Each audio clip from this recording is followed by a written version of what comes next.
Welcome back to Breslov campus. Rebbe Nachman in lesson 73, he introduces us to this new topic, this concept called Tefillah Lishma, prayer for the sake of her or it or of heaven, of God, as opposed to, the term we're familiar with already, called Torah Lishma, learning Torah for the sake of the Torah, for the sake of heaven, right? But here he introduces an idea called Tefillah Lishma. He explains, what is Tefillah Lishma?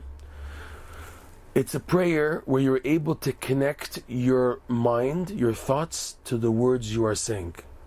But he says, Rebbe Nachman, he qualifies it, that in order to, that's what we want to get to, by the way. We want to get to davening where my head, my thoughts are in the words, that they're connected. He says there has to be a kesher, a connection so strong between the thoughts and the words you're saying. And unlike, unfortunately, as we all know, where you're davening and your mind is elsewhere. Your mind is in, like yesterday, in the cup of coffee, what am I going to eat, or the work, or this and that. Your mind is not there. It's so hard to concentrate in the davening. And here Rebbe Nachman qualifies to be able to daven, to real davening, where the thoughts are connected to the speech. It's through Tefillah Lishma. Tefillah Lishma, he explains later on in that lesson 73, is where you're not davening for yourself. You're davening for God. You're just a means to express what Hashem wants, which is expressing His greatness. Why does Hashem want us to express His greatness? Because when we recognize, when we make a statement of Hashem's power and greatness, this becomes a vessel, a cup, for Hashem to send you even more bounty and blessing, or even initial bounty and blessing. This is Tefillah Lishma. That when you're davening, I'm not in the picture. I'm just focusing on the word. He says the vessel needed to pray is called Ani. Ani translates as me.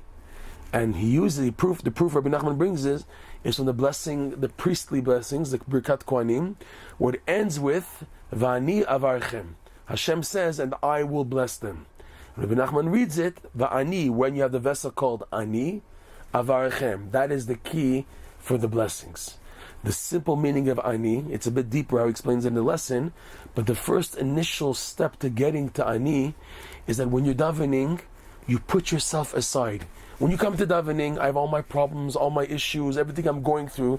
That's why you're davening. You're davening because you want to be able to express to Hashem your lackings, your difficulties, that He should help. But the way to tap into davening, you can't start off like that. The way to connect to davening is you have to make yourself one with Hashem's self. Ani, your you, is connected to His you. His. Ani, when Hashem is saying me, His me and your me are one. The only way you can do that is if you put your lackings aside. Meaning, you don't see yourself as a lacking, you see yourself as a tzaddik. And that's the only way to be able to connect to the words of davening, is you must start with a positive frame. It starts with that. When that positive frame or vessel is made, this is the key for bringing the blessings, so that afterwards you can express your needs. That's why, again, the Shemona Esrei, the example of davening, is set up that you don't start immediately with your requests and your supplications and entreaties. It starts first with praising Hashem, and then you make your requests. That's how it is also always for any type of davening. To connect to the words, you have to put yourself aside, davening for the sake of the prayer. In other words, I'm saying these words not for me, I'm saying these words for Hashem. Let us make the vessel. Once the vessel is made, then you will be able to properly express your lackings and your yearnings and your needs and necessities.